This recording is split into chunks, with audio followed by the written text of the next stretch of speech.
MDS ದಮ್ ಆಲು, ನಾಲ್ ತಡ್ಕ ಮತ್ತು mushroom ಮಸಾಲೆ. MDS ನಿಂದ ಊಟ ಪ್ರತಿ ಸಲ ಸ್ವಾದಿಷ್ಟಕರ. MDH ಯಾವಾಗ್ಲೂ ನಿಮ್ಗೆ ಹೊಸ ರುಚಿ ನೀಡಲು ಪ್ರತಿಬದ್ಧವಾಗಿದೆ.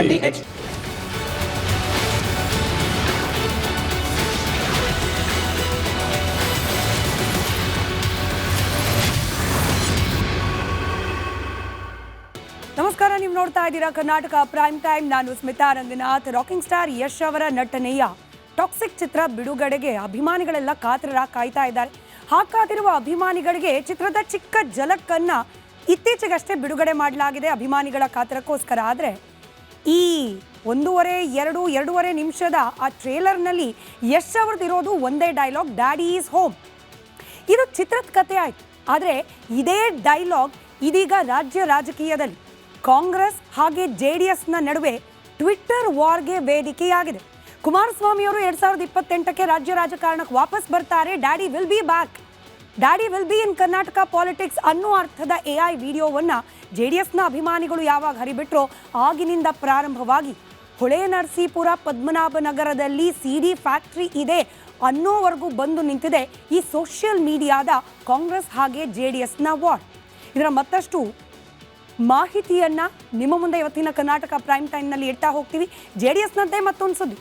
ಸದ್ಯಕ್ಕೆ NDA ಮೈತ್ರಿಕೂಟದ ಭಾಗವಾಗಿದೆ JDS. BJP ಜೊತೆಯಲ್ಲಿ ಮೈತ್ರಿ ಪಾರ್ಟ್ನರ್. ಆದರೆ ನಮ್ಮಲ್ಲಿ ನಡೆಯಲಿರುವ ಸ್ಥಳೀಯ ಸಂಸ್ಥೆಗಳ ಚುನಾವಣೆಯಲ್ಲಿ ಈ ಮೈತ್ರಿ ಇರೋದಿಲ್ವಂತೆ. ಯಾಕೆ? ಅದರ ಡೀಟೇಲ್ಸನ್ನು ಕೂಡ ಗಮನಿಸೋಣ. ಮೂರನೇ ಸುದ್ದಿ ಕೂಡ JDSನದ್ದೇ.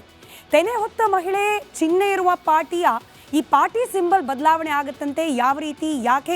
ಇದರ ಡೀಟೇಲ್ಸನ್ನು ಕೂಡ ಕರ್ನಾಟಕ ಪ್ರೈಮ್ ಟೈಮ್ನಲ್ಲಿ ನೋಡೋಣ. ಹಾಗೆ ಅಯೋಧ್ಯೆಯಲ್ಲಿ ನಮಾಜ್ ಮಾಡಲಿಕ್ಕೆ ಹೋಗಿ ಒಬ್ಬ ವೃದ್ಧ ತಗಲಾಕೊಂಡಿದ್ದಾನೆ.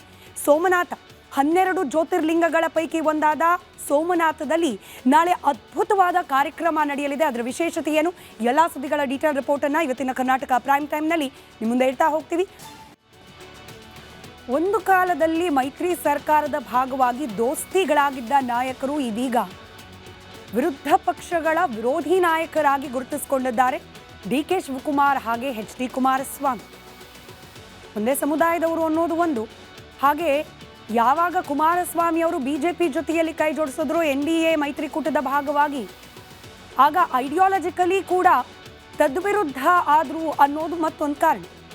ಇದೆಲ್ಲದರ ಜೊತೆಗೆ ವೈಯಕ್ತಿಕ ಮಟ್ಟಕ್ಕೆ ಆಗಿಂದಾಗೆ ಮಾತುಗಳು ಎಕ್ಸ್ಚೇಂಜ್ ಆಗೋದು ಕೂಡ ಉಭಯ ನಾಯಕರ ನಡುವೆ ನಾವು ಗಮನಿಸ್ತಾ ಇದ್ದೀವಿ. ಈಗಲೂ ಕೂಡ ಅಂಥದ್ದೇ ಒಂದು ಸರದಿ. ರಾಜ್ಯ ರಾಜಕಾರಣದಲ್ಲಿ DK ಶಿವಕುಮಾರ್ ಹಾಗೆ HD ಕುಮಾರಸ್ವಾಮಿ ಅವರ ಜಗಳ ಒಂದು ಅರ್ಥದಲ್ಲಿ ತಾರಕಕ್ಕೇರ್ತಾ ಇದೆ. CD factory versus blue boys party ಅಂತ ಹೇಳಿ ಉಭಯ ಪಕ್ಷಗಳು, ಪಕ್ಷದ ಕಾರ್ಯಕರ್ತರು ಕಿತ್ತಾಡ್ತಿದ್ದಾರೆ. ಅಸಲಿಗೆ ಈ ಕಿತ್ತಾಟಕ್ಕೆ ಕಾರಣವೇನು? ಯಾವ ರೀತಿಯ ಮಾತು, ಪ್ರತಿ ಮಾತು ಈ ಜಗಳದಲ್ಲಿ ಹೊರಬರ್ತಾ ಇದೆ? ಇದೆಲ್ಲದರ ಒಂದು ವರದಿ ನಿಮ್ಮ ಮುಂದೆ.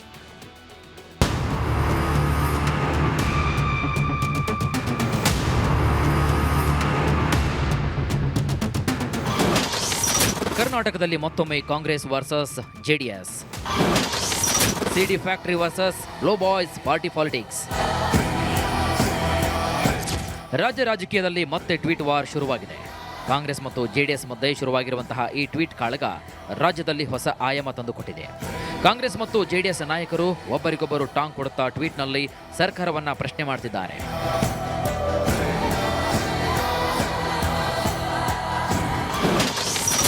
ಫ್ಯಾಕ್ಟರಿ ಮಾಲೀಕನ ಮನೆಹಾಳು ಆರತಿ ಬಗ್ಗೆ ಕಾಂಗ್ರೆಸ್ ಮರೆತಿದೆ. ಟೆನ್ನಲ್ಲಿ ನೀಲಿ ಸಿನಿಮಾ ತೋರಿಸಿದ ದಂಧೆಕೋರನ ಆತ್ಮರತಿ ಎಂತಹದ್ದು?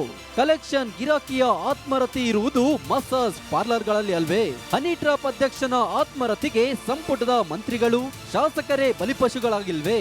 ದೀನದಲಿತರು, ಬಡವರು, ಮಹಿಳೆಯರ ಜಮೀನು ಕಬಳಿಸುವ ರಿಯಲ್ ಎಸ್ಟೇಟ್ ಏಜೆಂಟ್ನ ಆತ್ಮರತಿ ಬಗ್ಗೆ ಬೆಂಗಳೂರಿಗರೇ ಚಿರಪರಿಚಿತ. ಸ್ವಾರ್ಥ ಸಾಧನೆಗೆ ಬ್ಲಾಕ್ ಮೇಲ್ ಮಾಡುವ ಆತ್ಮರತಿಯ ರಾಜಕಾರಣಿಯ ಅನಾಚಾರಗಳ ದೊಡ್ಡ ಪಟ್ಟಿಯೇ ಇದೆ.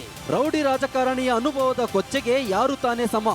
ನಿಮಗೆ ಯಾರು ಸ್ಪರ್ಧಿಗಳೇ ಇಲ್ಲ. ಅಂಗೈ ಉಣ್ಣಿಗೆ ಕನ್ನಡಿ ಬೇಕೇ? ರೋಲ್ ಕಾಲ್ ಅಧ್ಯಕ್ಷ DK ಶಿವಕುಮಾರ್ ಅವರೇ.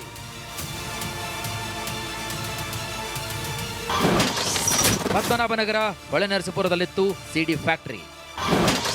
JDS ನಾಯಕರಿಗೆ DK ಸುರೇಶ್ ಟಕ್ಕರ್. JDS ಅವ್ರಿಗೆ ಕೆಲಸ ಇಲ್ಲ, ಉದ್ಯೋಗ ಇಲ್ಲ. ಫ್ಯಾಕ್ಟ್ರಿ ಎಲ್ಲ ಇದ್ದಿದ್ದು ಹಾಸನದಲ್ಲಿ, ಹೊಳೆನರಸೀಪುರದಲ್ಲಿ. ಹೊಳೆನರಸೀಪುರಕ್ಕೆ ಹೋಗಿ ಕೇಳ್ಕೊಳ್ಳಿ. ಪದ್ಮನಾಭ ನಗರಕ್ಕೆ ಹೋಗಿ ಕೇಳಿ ಎಲ್ಲಿ ಫ್ಯಾಕ್ಟ್ರಿ ಇತ್ತು ಅಂತ. ಯಾರು ಬೇಡ ಅಂದವರು? ಹಾ, ಫ್ಯಾಕ್ಟ್ರಿ ಎಲ್ಲಿತ್ತು ಅಂತ ಅಲ್ಲೇ ಕೇಳ್ಕೊಳ್ಳಿ, ಯಾರು ಬೇಡ ಅಂದವರು? ಫ್ಯಾಕ್ಟ್ರಿ ಯಾರು ಮ್ಯಾನುಫ್ಯಾಕ್ಚರ್ ಮಾಡ್ತಾ ಇದ್ರು ಅಂತ ಗೊತ್ತಿದೆಯಲ್ಲ ಈಗ. ಹೊಳೆ ನರಸೀಪುರ, ಹಾಸನ ಹೊಳೆ ನರಸೀಪುರದವನ ಕೃತ್ಯ ದೇಶಕ್ಕೆ ಗೊತ್ತು. ಈ ದೇಶದಲ್ಲಿ ಅತ್ಯಂತ ಹೀನಾಯವಾದ ಕೃತ್ಯ ಯಾವುದಾದ್ರೂ ಒಬ್ಬ ಇತ್ತು ಅಂತ ಅಂದ್ರೆ ಅದು ಹಾಸನ ನಡೆದಂತ ದುರ್ಘಟನೆ. ಅದ್ರ ಬಗ್ಗೆ ಒಂದು ವಿಷಾದ ವ್ಯಕ್ತಪಡಿಸಕ್ಕಾಗದೇ ಇರುವಂತ JDS ನ ಮುಖಂಡರುಗಳು ಯಾರ್ಯಾರು ಟ್ವೀಟ್ ಮಾಡ್ತಾ ಇದ್ದಾರೆ, ಅವ್ರಗಳಿಗೆ ಈ ಬೇರೆದ್ರ ಬಗ್ಗೆ ಮಾತಾಡೋದಕ್ಕೆ ನೈತಿಕತೆ ಎಲ್ಲಿದೆ? ರಾಜ್ಯ ರಾಜಕಾರಣದಲ್ಲಿ DK ಶಿವಕುಮಾರ್ HD ಕುಮಾರಸ್ವಾಮಿ ಸಂಘರ್ಷ ತಾರಕಕ್ಕೇರಿದೆ. ಈ ಸಂಘರ್ಷಕ್ಕೆ CD ಕೂಡ ಎಂಟ್ರಿ ಕೊಟ್ಟು ಜಗಳಕ್ಕೆ ರಂಗು ತುಂಬುತ್ತಾ ಇದೆ. Bureau report, republic Kannada.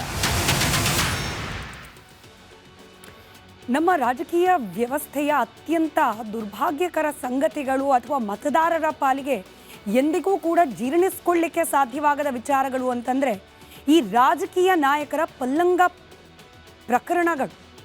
ಅದು ಬಹಿರಂಗ ಆಗಿದ್ದು, ಹಾಗೆ ಅದನ್ನು ರಾಜಕೀಯ ಉದ್ದೇಶಕ್ಕಾಗಿ ಬಳಕೆ ಮಾಡಿಕೊಂಡಿದ್ದು. ಇದರ ಜೊತೆಯಲ್ಲೇ ಸದನದಲ್ಲಿ ಬ್ಲೂ ಫಿಲ್ಮ್ ನೋಡಿದ್ರು ಅನ್ನೋ ಆರೋಪ, ಅನೇಕ ಜನಪ್ರತಿನಿಧಿಗಳ ಅಶ್ಲೀಲ ವಿಡಿಯೋಗಳನ್ನು ಚಿತ್ರೀಕರಣ ಮಾಡಿದ್ದು, ಅದ್ರ ಒಳಗಿದ್ದವ್ರದ್ದು ಕೂಡ ಯಾರ ವಿಡಿಯೋ ಚಿತ್ರೀಕರಣ ಆಗಿತ್ತು ಅವರದ್ದು ತಪ್ಪೆ ಮಾಡಿ ಅದನ್ನು ರಾಜಕೀಯವಾಗಿ ಬಳಕೆ ಮಾಡಿಕೊಳ್ಳೋರ್ದು ತಪ್ಪೆ. ಇದನ್ನೆಲ್ಲ ನೋಡುವ ದೌರ್ಭಾಗ್ಯ ಕರ್ನಾಟಕದ ಮತದಾರರು. ಆದರೆ ಇಂಥದ್ದೇ ವಿಚಾರಗಳನ್ನು ಮತ್ತೆ ಮತ್ತೆ ಮುನ್ನೆಲೆಗೆ ತಂದು ಅದನ್ನು ಮತ್ತೆ ರಾಜಕೀಯ ವೇದಿಕೆಯಲ್ಲಿ ಚರ್ಚೆ ಮಾಡಿ, ನೋಡಿ ನಮ್ಮ ಹಿನ್ನೆಲೆ ಇಂಥದ್ದೇ, ನಮ್ಮ ಬ್ಯಾಕ್ಗ್ರೌಂಡ್ ಇಂಥದ್ದೇ ಅನ್ನೋದನ್ನು ಎಲ್ಲ ಪಕ್ಷಗಳ ನಾಯಕರು ಕೂಡ ಪದೇ ಸಾಬೀತುಪಡಿಸಿಕೊಳ್ಳುವ ಪ್ರಯತ್ನವನ್ನು ಮಾಡ್ತಿದ್ದಾರೆ. ಈಗ ಕಾಂಗ್ರೆಸ್ ಹಾಗೆ JDSನ ನಡುವೆ ನಡೀತಿರೋದು ಕೂಡ ಅಂಥದ್ದೇ ಹೊಲಸು ರಾಜಕೀಯ. CD, ಬ್ಲೂ ಫಿಲಮ್ ಇದೇ ವಿಚಾರಗಳನ್ನು ಇಟ್ಕೊಂಡು ಪರಸ್ಪರ ಜಗಳ ಆಡ್ತಿದ್ದಾರೆ. ಸಾಧನೆ, ಜನಪರ ಯೋಜನೆಗಳು, ಇದರ ವಿಚಾರದಲ್ಲಿ ಚರ್ಚೆ ಇಷ್ಟು ಜೋರಾಗಿ ನಡೆಯೋದೇ ಇಲ್ಲ. ನಡೆಯೋದು ಯಾವ ವಿಚಾರದಲ್ಲಿ ಚರ್ಚೆ? ಯಾವ ಪಕ್ಷದ ನಾಯಕರು ಎಷ್ಟು ಕೆಳಮಟ್ಟಕ್ಕೆ ಇಳಿದಿದ್ರು ಅದನ್ನು ಇನ್ನೊಂದು ಪಕ್ಷದವರು ಇನ್ನೆಷ್ಟು ಕೆಳಮಟ್ಟಕ್ಕೆ ಇಳಿದು ಬಳಕೆ ಮಾಡಿಕೊಳ್ತು, ಈ ವಿಚಾರನೇ ಜೋರು ಚರ್ಚೆ.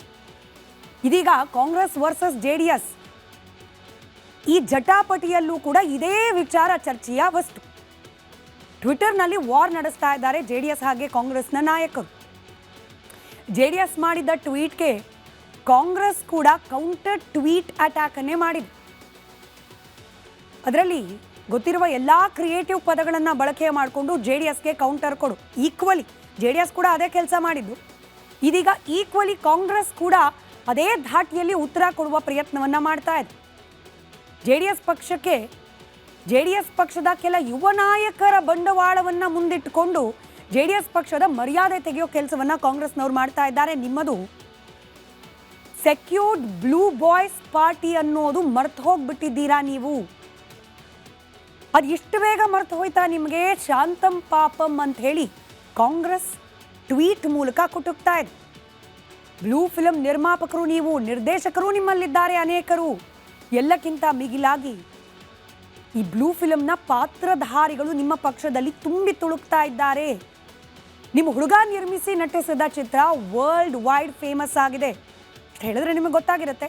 ಹಾಸನ ಮೂಲದ ರಾಜಕಾರಣಿ, ದೊಡ್ಡಗೌಡ್ರ ಮನೆಯ ಭವಿಷ್ಯದ ಆಶಾಕಿರಣ ಅಂತ ಭಾವಿಸಲಾಗಿದ್ದ ವ್ಯಕ್ತಿ ಸದ್ಯಕ್ಕೆ ಪರಪ್ಪನ ಅಗ್ರಹಾರ ಜೈಲಿನಲ್ಲಿ ಇದ್ದಾರೆ ಅಂತ ಇದ್ದಾರೋ ಅಥವಾ ಅಲ್ಲೇನಾದರೂ ರಾಜಾತಿಥ್ಯ ಎಲ್ರಿಗೂ ಗೊತ್ತಿಲ್ಲದಲ್ಲೇ ಸಿಗ್ತಾ ಇದೆಯೋ ಗೊತ್ತಿಲ್ಲ. ಆದರೆ ಸದ್ಯಕ್ಕಂತೂ ಜೈಲಿನಲ್ಲಿದ್ದಾರೆ.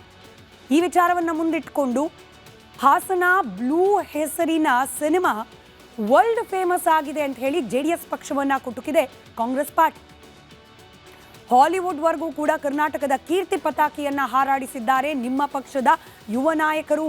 ನಿಮ್ಮದೇ ಮನೆಯ ಹುಡುಗ ಅವ್ರು ಈಗಲೂ ಕೂಡ ಜೈಲಿನಲ್ಲಿ ನೀಲಮೇಘ ಶ್ಯಾಮ ಅಂತ ಹೇಳಿ ಹಾಡು ಹಾಡ್ತಿದ್ದಾರೆ. ಮಾಜಿ ಸಂಸದ ಪ್ರಜ್ವಲ್ ರೇವಣ್ಣ ಅವರ ಹೆಸರನ್ನು ಬಳಕೆ ಮಾಡದೆ ಕಾಂಗ್ರೆಸ್ JDSಗೆ ಟಕ್ಕರ್ ಕೊಟ್ಟಿದೆ. ನಾನು ಮತ್ತೊಮ್ಮೆ ಹೇಳ್ತಿದ್ದೀನಿ, ಇಂಥ ಹೊಲಸು ರಾಜಕೀಯ ನಾಯಕರು ನಮಗೆ ಬೇಕಾ? ಇದನ್ನು ಬಳಕೆ ಮಾಡಿಕೊಂಡು ರಾಜಕೀಯವಾಗಿ ಕೌಂಟರ್ ಕೊಡುವ ಇದೊಂದು ಪದ್ಧತಿ ನಮಗೆ ಅನಿವಾರ್ಯನಾ?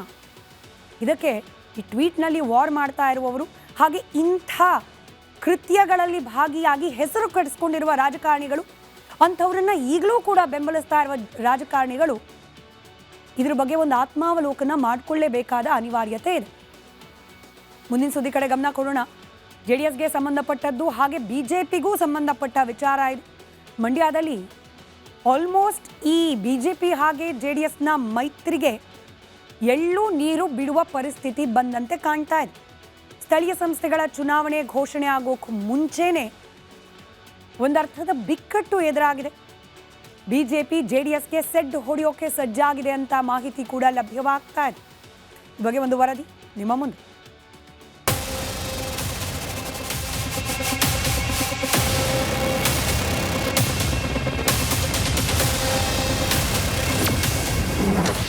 ಚುನಾವಣೆ ಘೋಷಣೆಗೂ ಮುನ್ನ ಬಿಕ್ಕಟ್ಟು,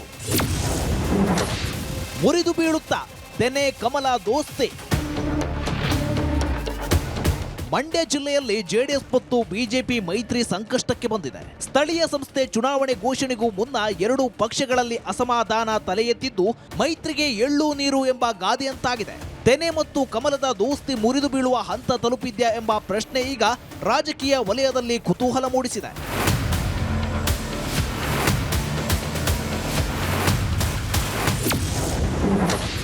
ಮುರಿದು ಬೀಳುತ್ತಾ ಬಿಜೆಪಿ ಜೆಡಿಎಸ್ ಮೈತ್ರಿ. ಜನವರಿ 17ರಂದು ವಿಪಕ್ಷ ನಾಯಕ ಆರ್ ಅಶೋಕ್ ನೇತೃತ್ವದಲ್ಲಿ ಬೃಹತ್ ಸಭೆ ನಡೆಯಲಿದ್ದು ಇದರ ಮೂಲಕ ಜೆಡಿಎಸ್ ದಳಪತಿಗೆ ಟಕ್ಕರ್ ಕೊಡುವ ಯೋಜನೆ ಇದೆಯಂತೆ. ಸ್ಥಳೀಯ ಸಂಸ್ಥೆ ಚುನಾವಣೆಯಲ್ಲಿ ಮೈತ್ರಿ ಬೇಡ ಎಂದು ಬಿಜೆಪಿ ಕಾರ್ಯಕರ್ತರು ಒತ್ತಾಯಿಸುತ್ತಿದ್ದಾರೆ. ಆದರೆ ಎಂಪಿ ಮತ್ತು ಎಂಎಲ್ಎ ಚುನಾವಣೆಯಲ್ಲಿ ಮೈತ್ರಿ ಮಾಡಿಕೊಂಡು ಕಾರ್ಯಕರ್ತರನ್ನ ಗುದ್ದಾಟಕ್ಕೆ ಬಿಡುವುದು ಎಷ್ಟು ಸರಿ ಎಂಬ ಪ್ರಶ್ನೆಗಳು ಎದ್ದಿದ್ದು ಈಗ ಕಾರ್ಯಕರ್ತರ ನಡುವೆಯೇ ಅಸಮಾಧಾನ ವ್ಯಕ್ತವಾಗಿದೆ.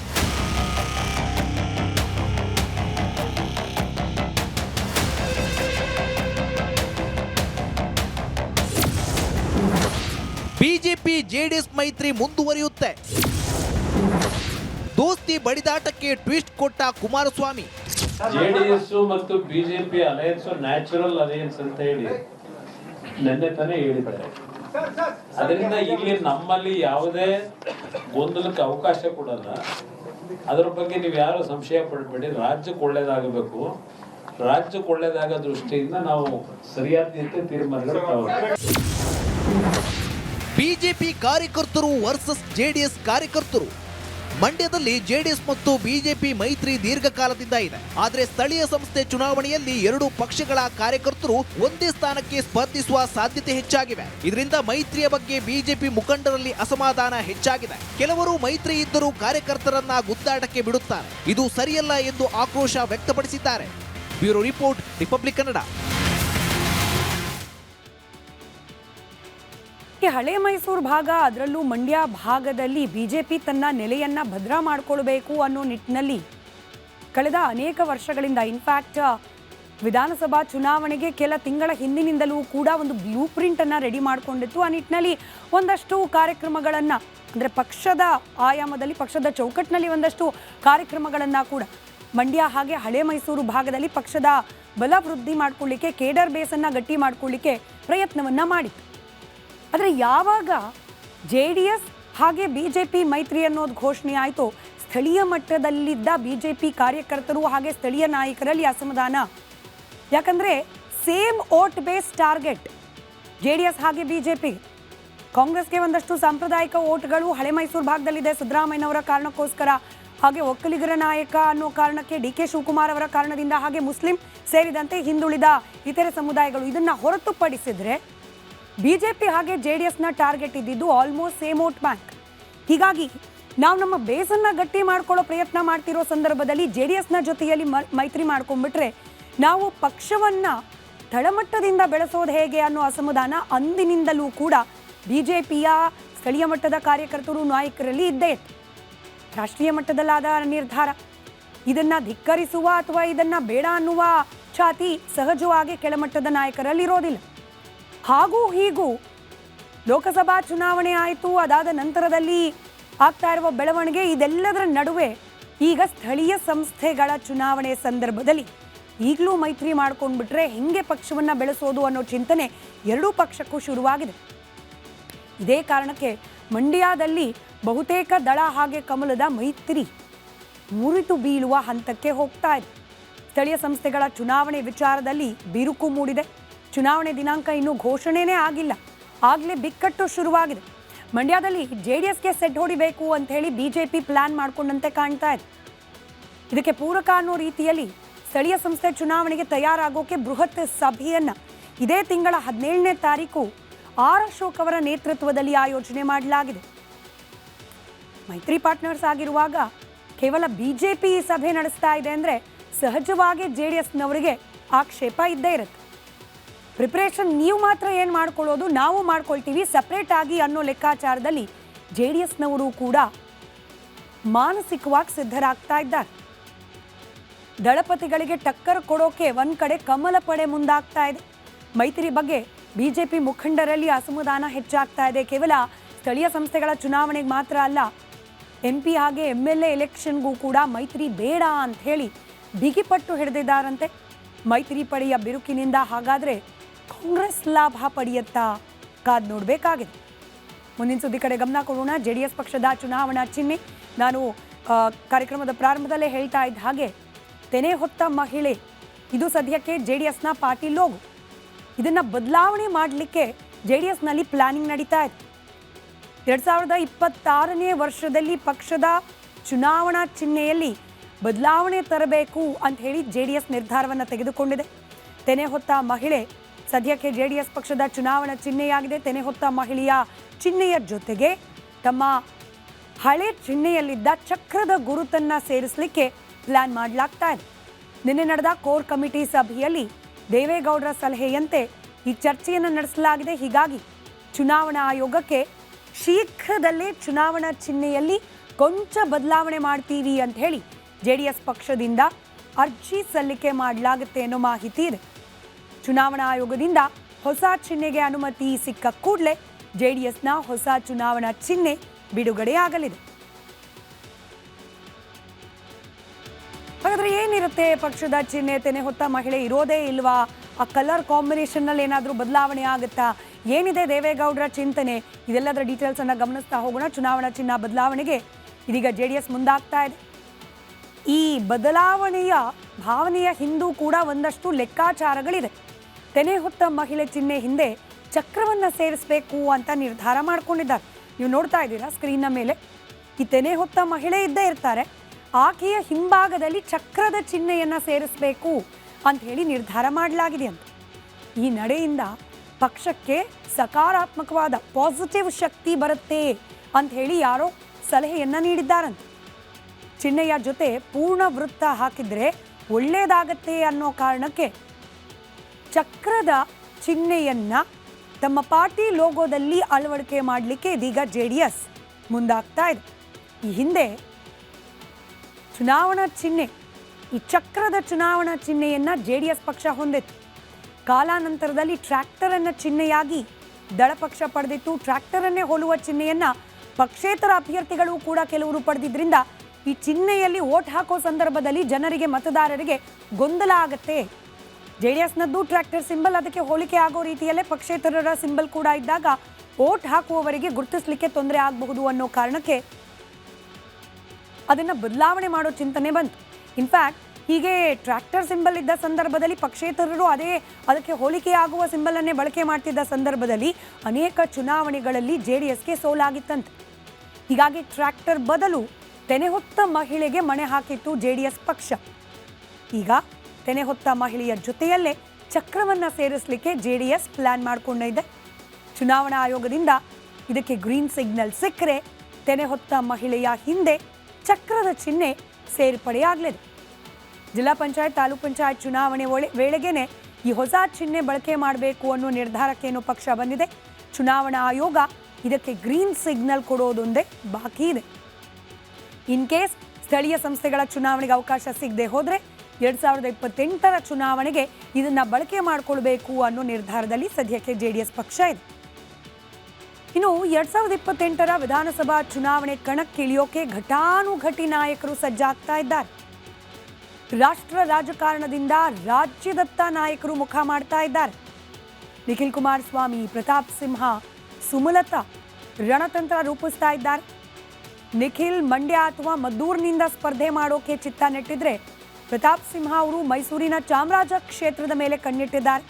ಸುಮಲತಾ ಕೂಡ ರಾಜ್ಯ ರಾಜಕಾರಣ ಪ್ರವೇಶ ಮಾಡೋಕೆ ಅಂದರೆ MP ಚುನಾವಣೆಯಲ್ಲಿ ಕಂಟೆಸ್ಟ್ ಮಾಡ್ತಾ ಇದ್ರು.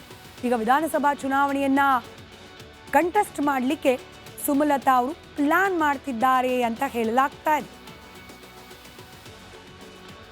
ಕರ್ನಾಟಕದ ಪಾಲಿಗೆ ಬೆಂಗಳೂರು ಸೌತನ್ನು ಯಾವ ರೀತಿಯಲ್ಲಿ ವಿದ್ಯಾವಂತರ ಲೋಕಸಭಾ ಕ್ಷೇತ್ರ ಅಂತ ಹೇಳ್ತಾರೋ, ವಿಧಾನಸಭೆ ಬಂದರೆ ಬೆಂಗಳೂರು ಸೌತ್ ಥರನೇ ಚಾಮರಾಜನೂ ಕೂಡ ವಿದ್ಯಾವಂತರ ಕ್ಷೇತ್ರ. ಹಾಗಾಗಿಯೇ ನಾನು ಕೂಡ ಅಲ್ಲಿಯ ಒಬ್ಬ ಆಕಾಂಕ್ಷಿ ಅಂತ ಹೇಳಿ. ಕೇವಲ ಪ್ರತಾಪ್ ಸಿಂಹ ಅವರು ಮಾತ್ರ ಅಲ್ಲ, ನಾನು ಆಗಲೇ ಹೇಳ್ತಾ ಇದ್ದ ಹಾಗೆ ನಿಖಿಲ್ ಕುಮಾರಸ್ವಾಮಿ ಹಾಗೆ ಸುಮಲತಾ ಅಂಬರೀಶ್ ಅವರು ಕೂಡ ಸ್ಟೇಟ್ ಪಾಲಿಟಿಕ್ಸ್ ಬಗ್ಗೆ ಒಲವನ್ನು ವ್ಯಕ್ತಪಡಿಸ್ತಾ ಇದ್ದಾರೆ. ನಿಖಿಲ್ ಕುಮಾರಸ್ವಾಮಿ ಅವರು ಮಂಡ್ಯಗೆ ಮತ್ತೆ ಎಂಟ್ರಿ ಕೊಡೋಕೆ ಪ್ಲಾನ್ ಮಾಡ್ಕೊಳ್ತಾ ಇದ್ದಾರೆ. 2019 ಲೋಕಸಭಾ ಚುನಾವಣೆಯಲ್ಲಿ ಸೋಲನ್ನು ಕಂಡಿದ್ರು, ಮತ್ತೆ ವಿಧಾನಸಭೆ ಚುನಾವಣೆಗೆ ಸ್ಪರ್ಧೆ ಮಾಡಬೇಕು ಅಂತ ಪ್ಲಾನ್ ಮಾಡ್ಕೊಳ್ತಾ ಇದ್ದಾರೆ ನಿಖಿಲ್ ಕುಮಾರಸ್ವಾಮಿ. ವಿಧಾನಸಭಾ ಚುನಾವಣೆ ವೇಳೆಗೆ ಮಂಡ್ಯ ಅಥವಾ ಮದ್ದೂರು ಕ್ಷೇತ್ರದಿಂದ ಕಣಕ್ಕಿಳಿಯುವ ಸಾಧ್ಯತೆ ಇದೆಯಂತೆ. ರಾಮನಗರ ಮತ್ತೊಂದು ಆಪ್ಷನ್. ರಾಮನಗರದಲ್ಲಿ ಮತ್ತೆ ಪಕ್ಷ ಸಂಘಟನೆಗೆ ರಣತಂತ್ರವನ್ನ ಕೂಡ ಹೆಣೆಯಲಾಗ್ತಾ ಇದೆ.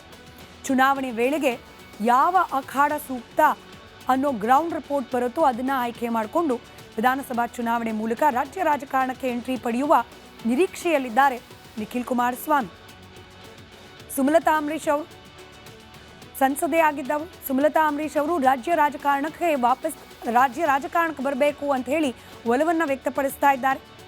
ಮಂಡ್ಯದಲ್ಲಿ ಮತ್ತೆ ಬಿಜೆಪಿಯನ್ನ ಗಟ್ಟಿಗೊಳಿಸಬೇಕು ಅನ್ನೋ ಕಾರಣಕ್ಕೆ ನಾವೀಗಾಗಲೇ ಗಮನಿಸ್ತಾ ಇದ್ವಿ ಯಾವ ರೀತಿ ಜಿಲ್ಲಾ ಪಂಚಾಯತ್ ಹಾಗೆ ತಾಲೂಕ್ ಪಂಚಾಯತ್ ಸೇರಿದಂತೆ ಸ್ಥಳೀಯ ಸಂಸ್ಥೆಗಳ ಚುನಾವಣೆಯಲ್ಲಿ ಈ ಮೈತ್ರಿ ಬಿಟ್ಟು ಬಿಜೆಪಿ ಸಪರೇಟಾಗಿ ಕಂಟೆಸ್ಟ್ ಮಾಡಿ ಮಂಡ್ಯ ಸೇರಿದಂತೆ ಹಳೆ ಮೈಸೂರು ಭಾಗದಲ್ಲಿ ತನ್ನ ಪಕ್ಷವನ್ನು ಗಟ್ಟಿ ಮಾಡಿಕೊಳ್ಬೇಕು, ಹಾಗೆ ಅಲ್ಲಿನ ಆ ಬೇಸನ್ನು ಗಟ್ಟಿ ಮಾಡಿಕೊಳ್ಬೇಕು ಅನ್ನೋ ಪ್ರಯತ್ನದಲ್ಲಿ ಇದಕ್ಕೆ ಪೂರಕವಾಗಿ ಮಂಡ್ಯದಿಂದ ಬಿಜೆಪಿ ಅಭ್ಯರ್ಥಿಯಾಗಿ ಕಣಕ್ಕಿಳಿಯುವ ಪ್ಲಾನಿಂಗ್ನಲ್ಲಿದ್ದಾರೆ ಸುಮಲತಾ ಅನ್ನೋ ಮಾಹಿತಿ ಲಭ್ಯ ಆಗ್ತಾ ಇದೆ. ಪಕ್ಷದ ನಾಯಕರ ಜೊತೆಯಲ್ಲಿ ಚರ್ಚೆ ಮಾಡಿ ಮುಂದಿನ ನಿರ್ಧಾರವನ್ನು ಕೈಗೊಳ್ಳುವವರಿದ್ದಾರೆ. ಯಾವ ಕ್ಷೇತ್ರ ಅಂತ ಹೇಳಿ ಹಾಗೆ ಮುಂದಿನ ರಾಜಕೀಯ ನಡೆ ಬಗ್ಗೆ ಅತಿ ಶೀಘ್ರದಲ್ಲಿ ನಿರ್ಧಾರಕ್ಕೆ ಬರುವವರಿದ್ದಾರಂತೆ. ಮಂಡ್ಯ ಆಗದೆ ಹೋದರೆ ಮದ್ದೂರಿನ ಮೇಲೆ ಕೂಡ ಕಣ್ಣಿಟ್ಟಿದ್ದಾರೆ ಸುಮಲತಾ ಅಂಬರೀಶ್ ಅನ್ನೋ ಮಾಹಿತಿ ಇದೆ. ಮಾಜಿ ಸಂಸದ ಪ್ರತಾಪ್ ಸಿಂಹ ಮೈಸೂರು ಕೊಡಗು ಲೋಕಸಭಾ ಕ್ಷೇತ್ರದ ಸಂಸದರಾಗಿದ್ದವರು. 2024 ಲೋಕಸಭೆಯಲ್ಲಿ ಟಿಕೆಟ್ ಕೊಡಲಿಲ್ಲ ಪ್ರತಾಪ್ ಸಿಂಹ ಅವರಿಗೆ. ಅಲ್ಲಿಂದ ಅಲರ್ಟ್ ಆಗಿದ್ದಾರೆ. ಲೋಕಲ್ ಪಾಲಿಟಿಕ್ಸ್ನಲ್ಲಿ ಹೆಚ್ಚು ಆಸಕ್ತಿಯನ್ನು ತೋರಿಸುತ್ತಿದ್ದಾರೆ. ವಿಧಾನಸಭಾ ಚುನಾವಣೆಗೆ ಪ್ರತಾಪ್ ಸಿಂಹ ಅವರು ಆ ಮೂಲಕ ತಯಾರಿಯನ್ನು ಪ್ರಾರಂಭ ಮಾಡಿದ್ದಾರೆ. ಮೈಸೂರಿನ ಚಾಮರಾಜ ಕ್ಷೇತ್ರದ ಮೇಲೆ ಕಣ್ಣಿಟ್ಟಿದ್ದಾರೆ. ಅಲ್ಲೊಂದಷ್ಟು ಚಟುವಟಿಕೆಗಳಲ್ಲೂ ಕೂಡ ಆಕ್ಟಿವ್ ಆಗಿದ್ದಾರೆ. ಹಳೆ ಮೈಸೂರು ಭಾಗದಲ್ಲಿ ಪಕ್ಷವನ್ನು ಬಲಪಡಿಸಲಿಕ್ಕೆ ನನ್ನ ಈ ಸ್ಟೇಟ್ ಪಾಲಿಟಿಕ್ಸ್ ಎಂಟ್ರಿ ಅನಿವಾರ್ಯ ಅನ್ನೋ ರೀತಿಯಲ್ಲಿ ಒಂದು ಪಿಕ್ಚರನ್ನು ಬಿಲ್ಡ್ ಮಾಡೋ ಪ್ರಯತ್ನವನ್ನು ಮಾಡ್ತಾ ಇದ್ದಾರೆ. ಕಾದ್ ನೋಡೋಣ ಈ ಮೂವರ ಪ್ರಯತ್ನದಲ್ಲಿ ಯಾರಿಗೆ ಯಶಸ್ಸು ಸಿಗತ್ತೆ ಅಂತ ಹೇಳಿ. ಹೊಸ ವರ್ಷದ ದಿನವೇ ಅಕ್ಷರಶಃ ಹೊತ್ತಿ ಉರಿದಿತ್ತು ಬಳ್ಳಾರಿ. ಕೊನೆಗೂ ಒಂದು ಹಂತಕ್ಕೆ ಶಾಂತವಾಗೋ ಲಕ್ಷಣಗಳು ಕಂಡು ಬರ್ತಾ ಇದೆ. ಆದರೆ ಆ ಗಲಾಟೆಗೆ ಕಾರಣ ಯಾರು ಅನ್ನೋ ಕರಾಳ ಸತ್ಯ ಹುಡುಕೋಕೆ ಪೊಲೀಸರು ಪ್ರಯತ್ನ ಮಾಡ್ತಲೇ ಇದ್ದಾರೆ. ಇದರ ಮಧ್ಯೆ ಪ್ರಕರಣಕ್ಕೆ ಇವತ್ತೂ ಕೂಡ ಒಂದು ಹೊಸ ಟ್ವಿಸ್ಟ್ ಸಿಕ್ಕಿದೆ. ಇದರ ಒಂದು ವರದಿ ನಿಮ್ಮ ಮುಂದೆ.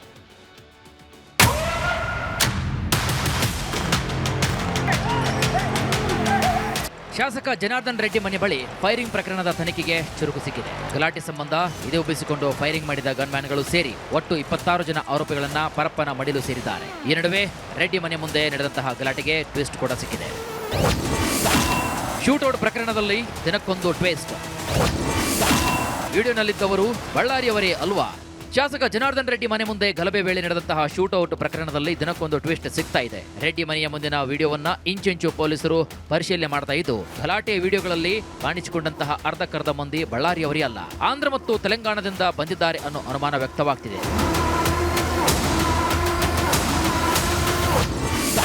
15 ದಿನಗಳ ಟವರ್ ಲೊಕೇಶನ್ ಟ್ರ್ಯಾಕ್ ವಿಡಿಯೋಗಳನ್ನು ತೋರಿಸಿ ಸ್ಥಳೀಯರ ಬಳಿ ಪೊಲೀಸರು ಮಾಹಿತಿಯನ್ನು ಸಂಗ್ರಹಿಸ್ತಾ ಇದ್ದು, ವಿಡಿಯೋದಲ್ಲಿ ಇರೋರು ಯಾರಂತ ಗೊತ್ತಿಲ್ಲ ಅಂತ ಸ್ಥಳೀಯರು ಪೊಲೀಸರಿಗೆ ಹೇಳ್ತಿದ್ದಾರಂತೆ. ಆದ್ದರಿಂದ ಒಂದು ಸ್ಪೆಷಲ್ ಟೀಮ್ ಆಂಧ್ರ ಮತ್ತು ತೆಲಂಗಾಣದಲ್ಲೂ ಕೂಡ ಕಾರ್ಯಾಚರಣೆಗೆ ಇಳಿದಿದೆ. ಪೊಲೀಸರು 15 ದಿನಗಳ ಟವರ್ ಲೊಕೇಶನ್ ಟ್ರ್ಯಾಕ್ ಮಾಡ್ತಿದ್ದಾರೆ.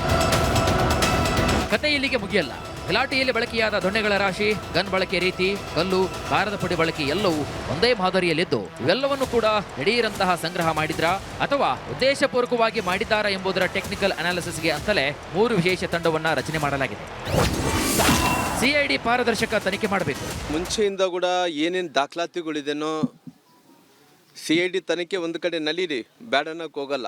ನನ್ನ ಹತ್ತಿರ ಇರುವಂಥ ಎಲ್ಲ ದಾಖಲಾತಿಗಳನ್ನು ಏನು ಅವತ್ತು 1ನೇ ತಾರೀಕಿಗೆ 7 ಗಂಟೆಗೆ ಗಲಭೆ ಪ್ರಾರಂಭ ಆಯಿತು, ಅಲ್ಲಿ ಪ್ರಾರಂಭದಿಂದ ಏನು ಆ ರಾಜಶೇಖರನ್ ಅಂತ ಹುಡುಗ ಹತ್ಯೆ ಆಗೋ ತನಕ ಶಾಸಕರು ಹೆಂಗೆ ಬಂದರು, ಏನು ಯಾವ ರೀತಿಯಲ್ಲಿ ಪ್ರಚೋದನೆಯನ್ನು ಕೊಟ್ಟರು. ಗಲಾಟೆಗೆ ಸಂಬಂಧಿಸಿದಂತೆ 107 ಕೈದೇಡಿ ನೋಟಿಸ್ ನೀಡಿರುವಂತಹ ಪೊಲೀಸರು ಬಿಜೆಪಿ ಶಾಸಕ ಜನಾರ್ದನ್ ರೆಡ್ಡಿ, ಶ್ರೀರಾಮುಲು, ಸೋಮಶೇಖರ್ ರೆಡ್ಡಿ ಸೇರಿ ಒಟ್ಟು 33 ಜನರಿಗೆ ಹಾಗೂ ಕಾಂಗ್ರೆಸ್ ಶಾಸಕ ನಾರಾ ಭರತ್ ರೆಡ್ಡಿ, ಆಪ್ತ ಸತೀಶ್ ರೆಡ್ಡಿ, ಚಾನಾಳ್ ಶೇಖರ್, ನಾರಾ ಪ್ರತಾಪ್ ರೆಡ್ಡಿ ಸೇರಿ ಒಟ್ಟು 34 ಜನರಿಗೆ ಸೇರಿ 2 ಪಕ್ಷಗಳ ಒಟ್ಟು 67 ಜನರಿಗೆ ನೋಟಿಸ್ ನೀಡಿ ವಿಚಾರಣೆಗೆ ಹಾಜರಾಗುವಂತೆ ಸೂಚಿಸಿದ್ದಾರೆ. ಬೇರೆ ರಿಪೋರ್ಟ್, ರಿಪಬ್ಲಿಕ್ ಕನ್ನಡ. ಡಿಕೆ ಶಿವಕುಮಾರ್ ಅವರು ರಾಜ್ಯದ ಮುಖ್ಯಮಂತ್ರಿ ಆಗಬೇಕು ಅನ್ನೋ ಕನಸನ್ನ ಕಾಣ್ತಾ ಇದ್ದಾರೆ. ಆದರೆ ಕಾಂಗ್ರೆಸ್ ಹೈಕಮಾಂಡ್ ಇದೀಗ DCM ಡಿಕೆ ಶಿವಕುಮಾರ್ ಅವರಿಗೆ ಹೊಸದೊಂದು ಟಾಸ್ಕ್ ನೀಡಿದೆ. ಅಸ್ಸಾಂನಲ್ಲಿ ನಡೆಯಲಿರುವ ಚುನಾವಣೆ, ಈ ಚುನಾವಣೆಯ ವೀಕ್ಷಕರಾಗಿ ಜವಾಬ್ದಾರಿಯನ್ನು ಡಿಕೆ ಶಿವಕುಮಾರ್ ಅವರಿಗೆ ನೀಡಿದೆ ಕಾಂಗ್ರೆಸ್ ಪಕ್ಷ. ಹೀಗಾಗಿ DCM ಡಿಕೆ ಶಿವಕುಮಾರ್ ಅವರು ಇದೀಗ ಅಸ್ಸಾಂನತ್ತ ಗಮನ ಹರಿಸೋದು ಅನಿವಾರ್ಯ ಆಗಿದೆ. ಈ ಜವಾಬ್ದಾರಿ ಕೊಟ್ಟಿರೋದ್ರ ಹಿಂದೆ ಕೂಡ ದೊಡ್ಡ ಲೆಕ್ಕಾಚಾರವೇ ಅಡಗಿದೆಯಂತೆ. ಈ ಬಗ್ಗೆ ಒಂದು ವರದಿ ನಿಮ್ಮ ಮುಂದೆ.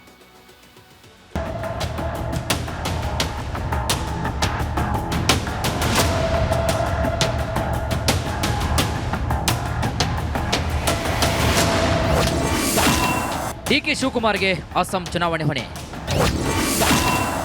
ರಾಜ್ಯದಲ್ಲಿ ಆಗೋದೇ ಇಲ್ವಾ ನಾಯಕತ್ವ ಬದಲಾವಣೆ?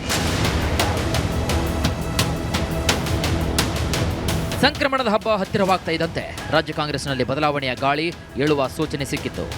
ಸಿಎಂ ಸ್ಥಾನದ ಮೇಲೆ ಕಣ್ಣಿಟ್ಟಿರುವ ಡಿಕೆಶಿ ಕೈಗೆ ಬಂದ ತುತ್ತನ್ನ ಬಾಯಿಗೆ ಇಟ್ಟುಕೊಳ್ಳುವಷ್ಟರಲ್ಲಿ ಹೈಕಮಾಂಡ್ ಹೊಸದಾಳವನ್ನು ಉರುಳಿಸಿದೆ. ಇದು ಕಾಂಗ್ರೆಸ್ನ ಟ್ರಬಲ್ ಶೂಟರ್ ಮುಖದಲ್ಲಿ ಬೇಸರವನ್ನು ಮೂಡಿಸಿದೆ. ಮತ್ತೊಂದು ಕಡೆಗೆ ಡಿಕೆಶಿ ಹೆಗಲಿಗೆ ಅಸ್ಸಾಂ ಜವಾಬ್ದಾರಿ ಒಪ್ಪಿಸ್ತಾ ಇದ್ದಂತೆ ಸಿದ್ದು ಬಣ ಕೂಡ ಅಲರ್ಟ್ ಆಗಿದೆ.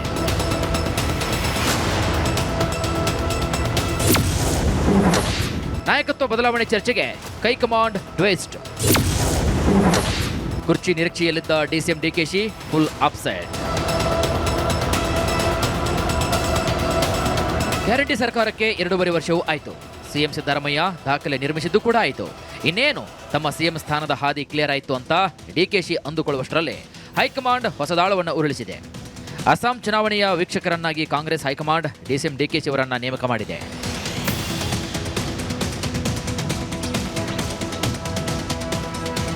ಏಪ್ರಿಲ್ ಅಥವಾ ಮೇ ತಿಂಗಳಲ್ಲಿ ಅಸ್ಸಾಂ ಚುನಾವಣೆ ಎದುರಾಗುವ ಸಾಧ್ಯತೆ ಇದೆ. ಹೀಗಾಗಿ ಮುಂದಿನ 3-4 ತಿಂಗಳು ಅಸ್ಸಾಂನತ್ತ ಡಿಕೆಶಿ ಚಿತ್ತ ಹರಿಸಬೇಕಾಗಿದೆ.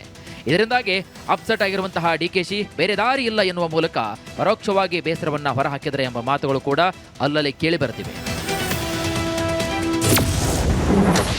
ಸಿದ್ದರಾಮಯ್ಯ ಲೀಸ್ ಬೇಸ್ಡ್ ಮುಖ್ಯಮಂತ್ರಿ. ಬಹುಶಃ ಅವರು ಈ ರಾಜ್ಯದಲ್ಲಿ ಲೀಸ್ಡ್ ಬೇಸ್ನಲ್ಲಿ ಇದ್ದಾರೆ. ಲೀಸ್ಡ್ ಬೇಸ್ಡ್ ಮುಖ್ಯಮಂತ್ರಿ ಅವರು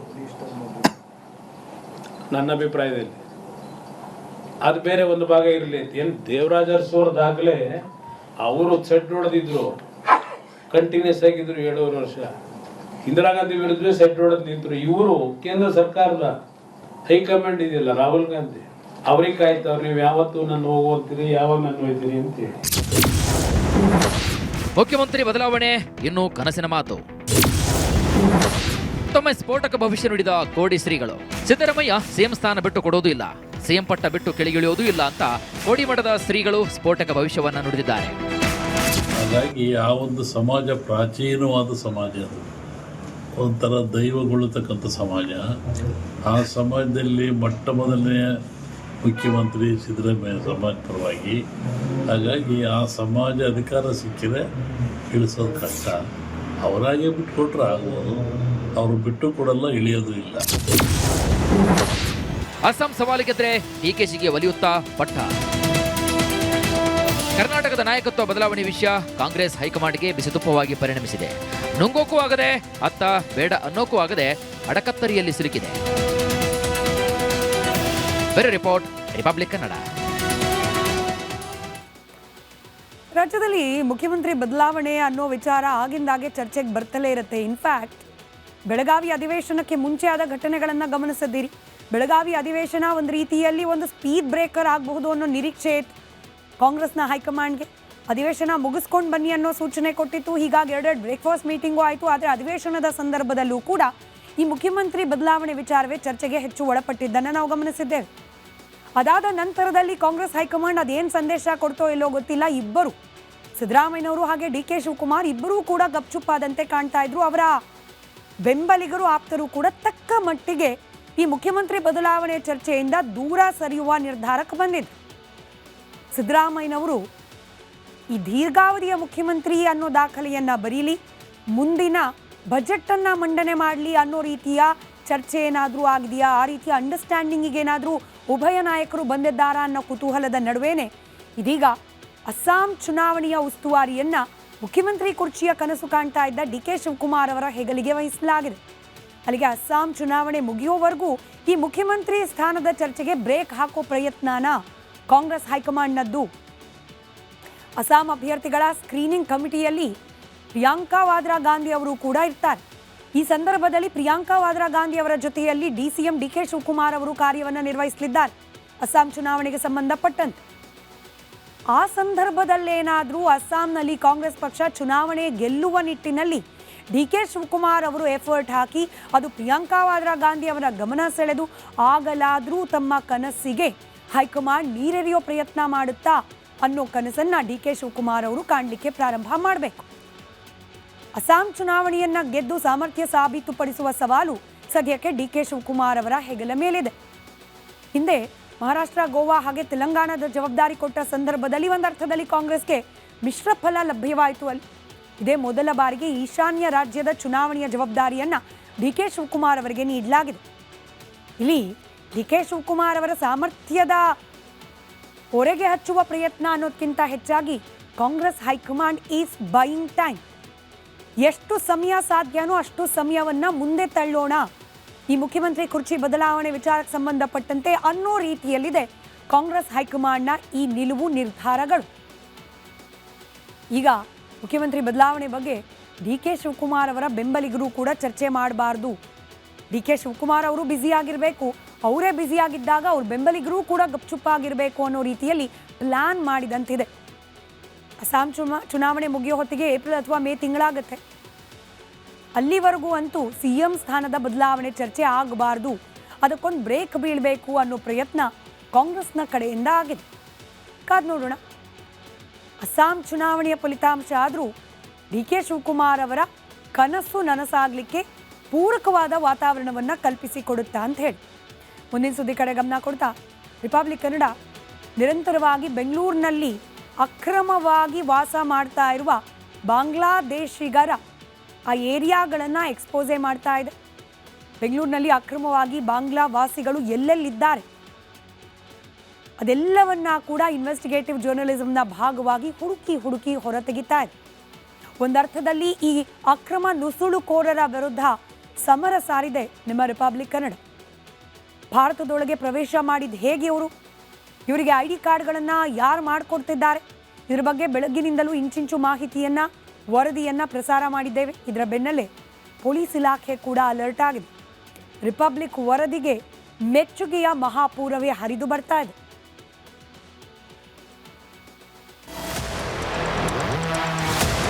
बांग्ला आदमी वाला जगह सबको बोला हाँ बांग्लादेश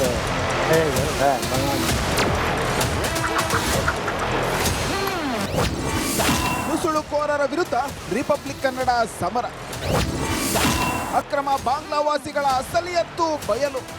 ರಾಜ್ಯದಲ್ಲಿ ಇತ್ತೀಚೆಗೆ ಬಾಂಗ್ಲಾ ಅಕ್ರಮ ವಲಸಿಗರ ಹಾವಳಿ ಹೆಚ್ಚಾಗ್ತಿದೆ. ಅದರಲ್ಲೂ ಬೆಂಗಳೂರಿನಲ್ಲಿ ಬಾಂಗ್ಲಾ ವಲಸಿಗರು ಕಂಡಲ್ಲಿ ವಾಸಿಸುತ್ತಿದ್ದಾರೆ. ಕಳ್ಳದಾರಿಯಲ್ಲಿ ಬಾಂಗ್ಲಾದಿಂದ ಭಾರತದೊಳಗೆ ನುಗ್ಗಿದವರ ಜನ್ಮವನ್ನ ರಿಪಬ್ಲಿಕ್ ಕನ್ನಡ ಜಾಲಾಡುತ್ತಿದೆ.